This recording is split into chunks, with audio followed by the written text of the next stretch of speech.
Tabi pun, salam pramuka. Perkenalkan, nama saya Agnes Levita, MPM 21130240036, Prodi Pendidikan Biologi. Di sini saya akan melanjutkan menjelaskan pasal kepramukaan dari 32 sampai 39. Pasal 32 ayat yang pertama, Satuan Organisasi Gerakan Pramuka sebagaimana dimaksud dalam pasal 23 huruf B, huruf C, dan huruf D sesuai dengan tingkatannya dapat membentuk A. Satuan Karya Pramuka, B. Gugus Dharma Pramuka, C. Satuan Komunitas Pramuka, dan D. Pusat Penelitian dan Pengembangan. Lalu yang E. Pusat Informasi, dan yang F. Badan Usaha. Ayat yang kedua, ketentuan mengenai organisasi pendukung gerakan pramuka sebagaimana dimaksud pada ayat yang pertama ditetapkan dalam anggaran dasar dan anggaran rumah tangga. Pasal yang ke-33 ayat 1, pada setiap gugus depan dan kuartir sebagaimana dimaksud dalam pasal 20 ayat 2 dapat dibentuk majelis pembimbing. Ayat yang kedua, majelis pembimbing sebagaimana dimaksud pada ayat yang pertama bertugas memberikan bimbingan moral dan keorganisatorisan serta memfasilitasi penyelenggaraan pendidikan kepramukaan.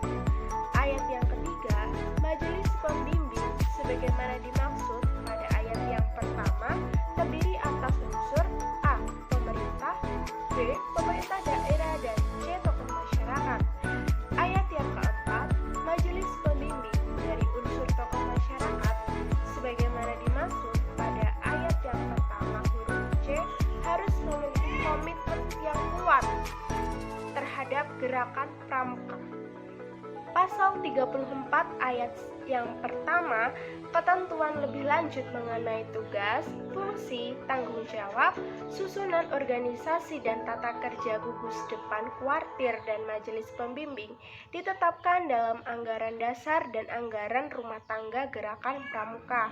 Ayat yang kedua, anggaran dasar dan anggaran rumah tangga gerakan pramuka sebagaimana dimaksud pada ayat yang pertama ditetapkan oleh Musyawarah Nasional.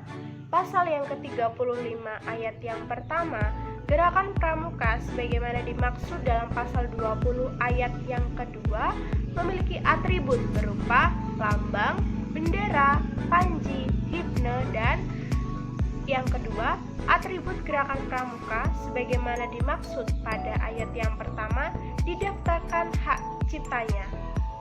Pasal 36, pemerintah dan pemerintah daerah bertugas A. Menjamin kebebasan berpendapat dan berkarya dalam pendidikan kepramukaan, B. Membimbing, mendukung, dan memfasilitasi penyelenggaraan pendidikan kepramukaan secara berkelanjutan dan berkesinambungan. Yang C.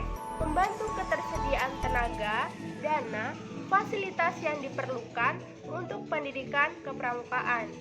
Pasal 37 ayat yang pertama, pemerintah dan pemerintah daerah berwenang untuk melakukan pengawasan terhadap penyelenggaraan pendidikan kepramukaan sesuai dengan ketentuan peraturan perundang-undangan. Ayat yang kedua, pengawasan terhadap pelaksanaan penyelenggaraan pendidikan kepramukaan sebagaimana dimaksud pada ayat yang pertama dilaksanakan oleh menteri dan gubernur serta bupati atau wali kota. Pasal 38, setiap peserta didik berhak A. Mengikuti pendidikan kepramukaan, B. Menggunakan atribut pramuka, C. Mendapatkan sertifikat dan atau tanda kecakapan kepramukaan, dan yang D. Mendapatkan perlindungan selama mengikuti kegiatan kepramukaan. Lalu, pasal yang ke-39, setiap peserta didik berkewajiban yang A. Melaksanakan kode kehormatan pramuka, yang B. Menjunjung tinggi harkat dan martabat pramuka, dan yang C. Mematuhi semua persyaratan dan ketentuan pendidikan kepramukaan. Nah, itulah Undang-Undang Kepramukaan dari pasal 32 sampai 39. Semoga video ini bermanfaat dan saya ucapkan terima kasih.